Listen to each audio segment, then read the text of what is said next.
Up next on Lion TV, we have the very last Discog with Eric and Curtis, and then an inside look at one of Cersei's local businesses with Abraham Rodriguez. And me, Jordan Jones, with all of your NBA playoff information. All that and more, Lion TV starts now.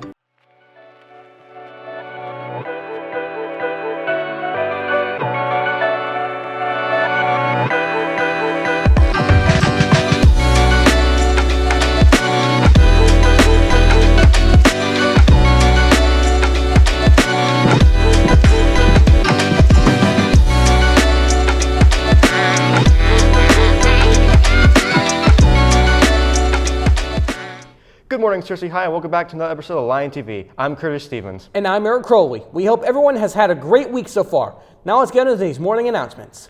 Students have until April 30th to provide test scores that allow them to register for a college class in the fall. ASU BB is open for registration for summer classes. Come see Miss Blunt or Miss Pence to register. Seniors, keep the memory of you walking across the stage forever with a graduation digital copy. If you or a parent would like a digital copy of this year's graduation, there are order forms in either office. The cost is $15. Please turn in an order form with pay with exact change or check made out to Cersei High School. For students interested in joining the SHS swim team, tryouts will be held from April 28th to the 29th from 5:30 p.m. to 6:15 p.m. at the Cersei Swim Center at 525 Recreation Way. You must have a current physical to try out. You can pick up an information packet at the SHS West office or the Alf Junior High office. You can email Coach Kathy with any questions at cerseiLionsSwim@gmail.com. The Cersei Band went to Jonesboro to compete in the BSOA state competition. The symphonic band earned an excellent rating for the first time in 3 years. The wind ensemble earned superior ratings, placing 6th in 5A out of 24 bands. They also earned the Sweepstakes Award, earning a superior rating in both concert and marching, which is the first time in school history. Make sure to congratulate the band. This year's nominees for Mr. SHS included Gowan Bailey, Easton Jones, Jordan Jones, Wade Moore, and Michael Sapratman. This year's nominees for Miss SHS include Anna Ford, Andrea Gray, Abby Lawson, Emily Pate, Hannah Robinson, and Sophie Sutterfield Qualls. Every year, 2 students from the graduating class are named Mr. and Miss SHS. These students exemplify Lion ideals and values including personality, strong character, talent, and social responsibility.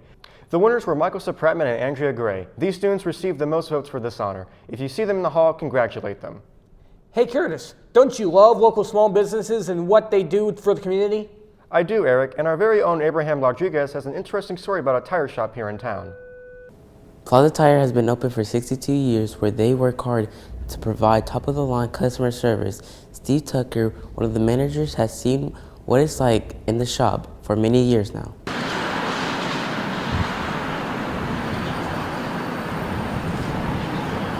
I had actually done this type of work about all my life, and they interviewed me in a process that took a couple days talking with them, and they called me back the next day and hired me.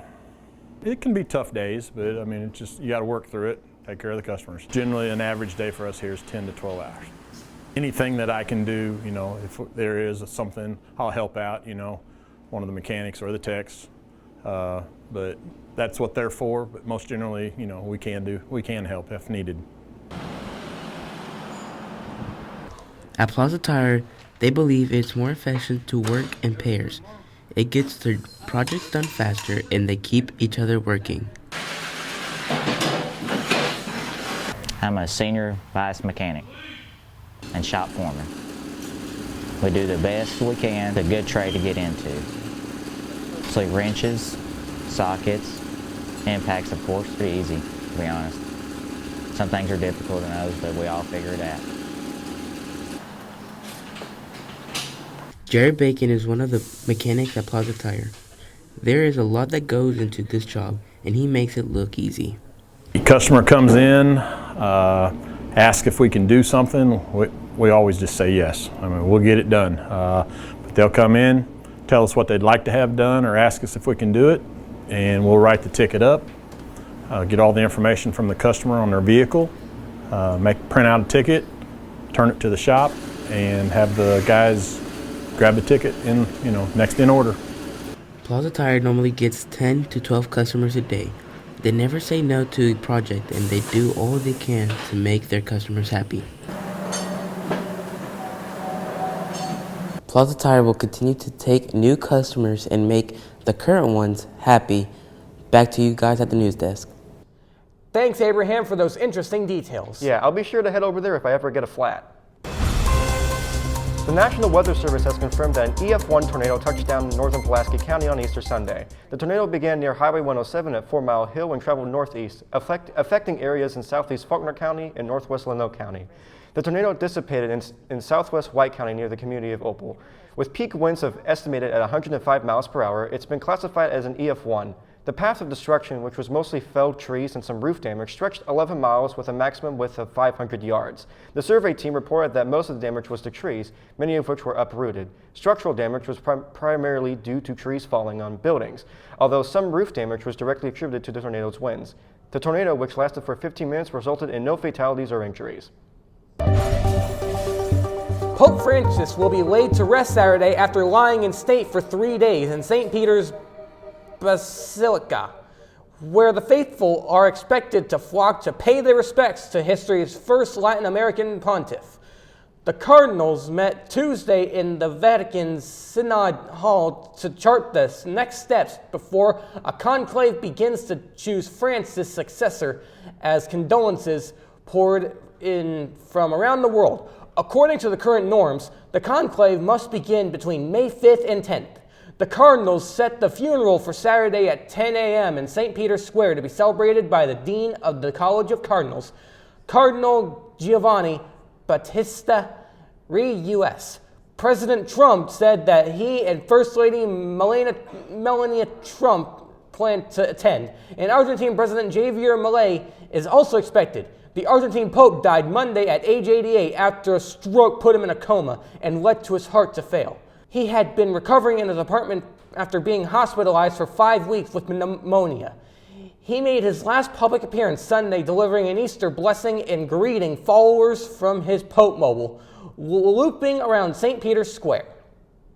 Florida State has canceled all home athletic events, including its final spring football practices and baseball series against Virginia, through the weekend after an on-campus shooting Thursday left 2 dead and at least 6 others injured. The 2 people who died were not students at the university, but the shooter is believed to be a student.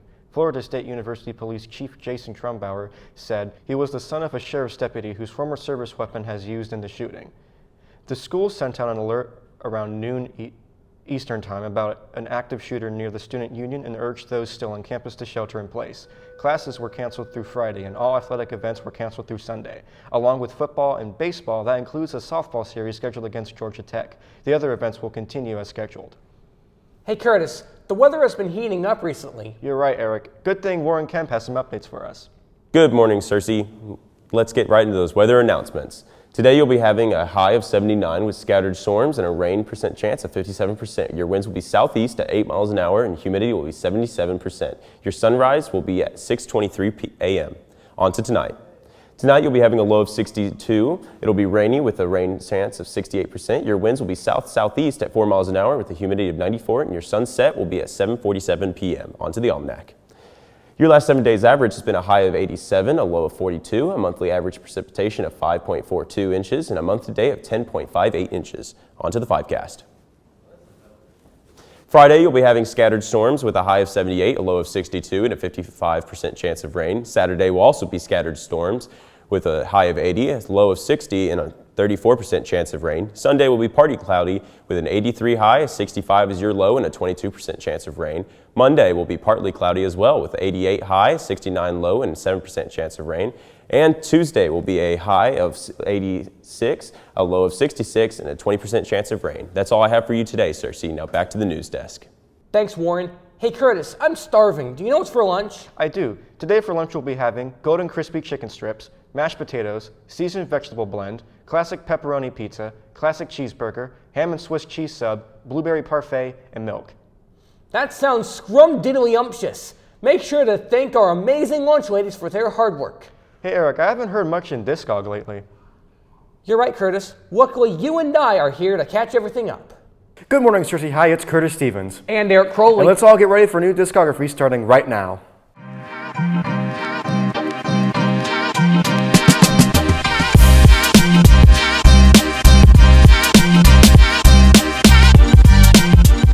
For this episode, we're going to be talking about popular hip-hop sensation Marshall Bruce Mathers III, better known as Eminem. In 1988, he went by the stage name MC Double M and formed his first group, New Jacks, and made a self-titled demo tape with DJ Butterfingers. In 1989, they joined Bassment Productions, who later changed their name to Soul Intent in 1992 with rapper Proof and other childhood friends. Eminem attracted more attention when he developed Slim Shady, a sadistic, violent alter ego. The character allowed him to express his anger with lyrics about drugs and murder.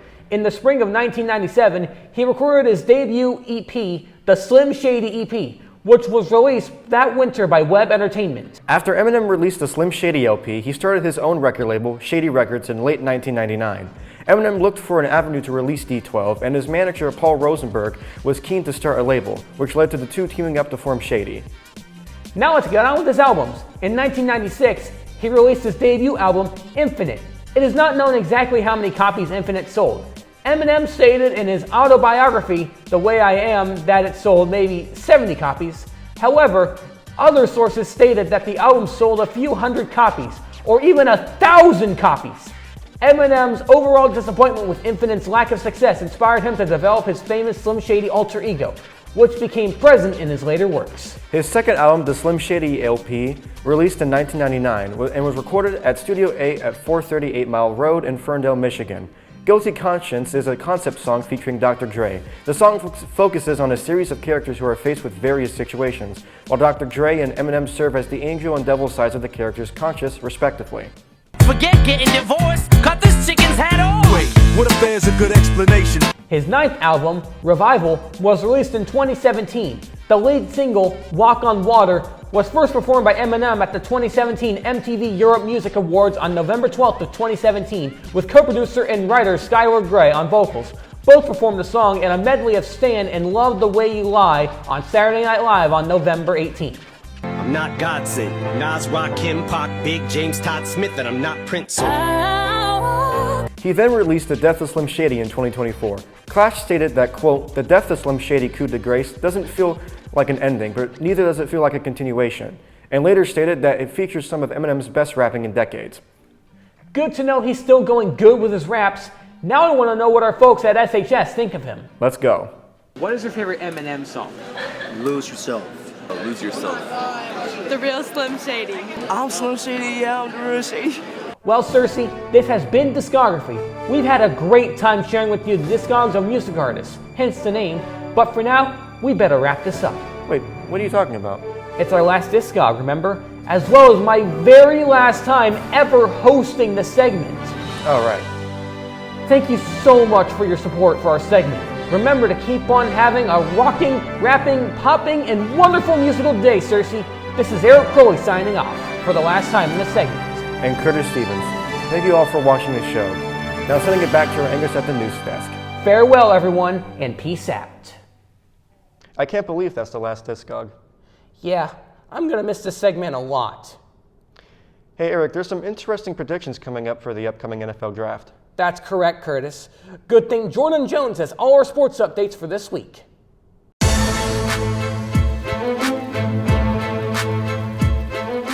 Good morning, Cersei High. In local sports, the SHS track team had their official home meet last week, where in the men's 110-meter hurdle, Michael Sapradman would once again take first place with a 16.53 split. Michael would then go on to the 300-meter hurdle to take home another first place with a time of 40.01. Wade Moore would soon follow his senior captain as he would win the men's 400-meter dash with a final time of 52.31. In the men's discus finals, Christian Clark would win the event with a mark of 133. The SHS boys and girls soccer teams took on Batesville Tuesday, with the girls keeping up the momentum, going with an impressive 9-0 victory, with goals coming from Georgie McMahon with 3, Addison Hardcastle with 2, Mia Baker with 2, and Piper Holmes with 1. The girls were also looking to secure first place in the conference each game, and with these scores, it's sure looking like another conference championship in the making. The boys would then follow the girls, as the boys would have a tough task ahead of them as they would face off against their conference rival in Batesville. David Montana would clutch during the late moments of the game to seal it with a victory with a score of 1-0 for the boys. The SHS baseball and softball teams had a game against Batesville as well, and the boys would strike first as they would win the doubleheader in the first game, ending with a score of 7-6, and the second game 15-5. The girls would continue their conference streak as well, as they would go on to win their doubleheader against Batesville to close out the first game 10-0 and the second game 19-3. In national sports, the first round of the NBA draft is slated to take place tonight. The Tennessee Titans hold the first overall pick in this year's draft, and several former Razorbacks could be drafted over the course of the weekend, including receivers Andrew Armstrong, Isaac Tesla, and defensive end Landon Jackson. The first round of the NBA playoffs is in full swing. The Oklahoma City Thunder beat the Memphis Grizzlies 131-80 in Game 2 on April 19th. And while their performance on Tuesday wasn't quite as dominant as the first in Game 1, OKC still took home a 118-99 win behind 27 points from Shai Gilgeous-Alexander, and the Indiana Pacers took home a 117-98 victory win over the Milwaukee Bucks on Saturday and extended their series lead to 2-0 with a score of 123-115 win on Tuesday. In a large part of a 24-point effort from Pascal Siakam, the Los Angeles Lakers would also be suffered a blowout loss in the hands of the Minnesota Timberwolves on Saturday, falling 117-95. But LA punched back on Tuesday, winning in a gritty 94-85 affair that saw Luka Doncic and LeBron would combine for 52 points. That's all the sports updates I have for you, Cersei. I would like to thank everyone who has supported me for these past 2 years, and I would also like to thank Mr. Bowman and LV Wilson, who taught me what I know during our broadcasting moments. I will be attending the University of Arkansas while pursuing a broadcast journalism degree. Signing off for the last time, I'm Jordan Jones. Now back to the news desk. Thanks for that, Jordan. Well, that's all the time we have for you today, Cersei. Don't forget to subscribe to our YouTube channel at Cersei Highline TV. And to follow us on X at Lion TV, Instagram at Cersei Lion TV, and on Facebook at Cersei High Lion TV. Signing off, I'm Curtis Stevens. And I'm Eric Crowley, signing off for the last time. Farewell, everyone.